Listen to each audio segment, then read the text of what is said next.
ಮಂಡ್ಯದಲ್ಲಿ ಪೊಲೀಸರ ಎಡವಟ್ಟಿಗೆ ಕಂದಮ್ಮ ಬಲಿಯಾದಂತಹ ಪ್ರಕರಣಕ್ಕೆ ಸಂಬಂಧಪಟ್ಟಂತೆ ಶವಾಗಾರಕ್ಕೆ ಕೊಂಡೊಯ್ಯುವಾಗ ಕೈಯನ್ನ ಅಲುಗಾಡಿಸಿದೆ ಮಗು. ಈ ಪೊಲೀಸರ ಎಡವಟ್ಟಿಗೆ ಕಂದಮ್ಮ ಬಲಿಯಾದಂತಹ ಪ್ರಕರಣ ಶವಾಗಾರಕ್ಕೆ ಕೊಂಡೊಯ್ಯಲಾಗ್ತಾ ಇತ್ತು. ಆ ಸಂದರ್ಭದಲ್ಲಿ ಮಗು ಕೈ ಅಲುಗಾಡಿಸಿರೋದು. ಸಾವನ್ನಪ್ಪಿದ ಮಗು ಬದುಕಿದೆ ಅಂತ ಆಸ್ಪತ್ರೆಗೆ ಓಡೋಗ್ತಾರೆ ಮಗುವನ್ನ ಎತ್ಕೊಂಡು. ಮಗುವಿನ ತಂದೆ ಮಂಡ್ಯದಲ್ಲಿ ಹೃತಿಕ್ ಶಾ ಜೊತೆ ಆಸ್ಪತ್ರೆಗೆ ಓಡೋಡಿ ಬಂದ ಹೆತ್ತವರು. ಆಸ್ಪತ್ರೆಯಲ್ಲಿ ಮತ್ತೆ ಸುದೀರ್ಘವಾಗಿ ವೈದ್ಯರು ತಪಾಸಣೆಯನ್ನ ಮಾಡ್ತಾರೆ. ಅದಾದ ನಂತರ ಆಸ್ಪತ್ರೆಯಲ್ಲಿನ ವೈದ್ಯರು ಮಗು ಸಾವನ್ನಪ್ಪಿರೋದಾಗಿ ದೃಢಪಡಿಸ್ತಾರೆ.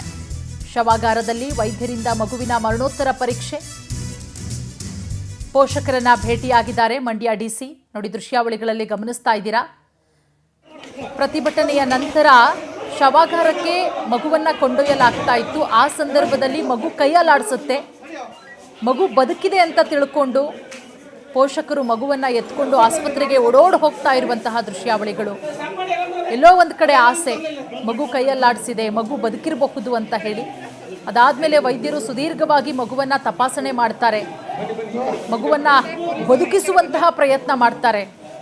ಆದರೆ ಕೊನೆಗೂ ಕೂಡ ಮಗು ಬದುಕುಳಿಲಿಲ್ಲ. ನೋಡಿ, ದೃಶ್ಯಾವಳಿಗಳಲ್ಲಿ ಗಮನಿಸ್ತಾ ಇದ್ದೀರಾ. ಹೆತ್ತವರು ಹೆಂಗ್ ಮಗುವನ್ನ ಎತ್ಕೊಂಡು ಆಸ್ಪತ್ರೆಯ ಒಳಗಡೆ ಓಡ್ ಹೋಗ್ತಾ ಇರುವಂತಹ ದೃಶ್ಯಾವಳಿಗಳು.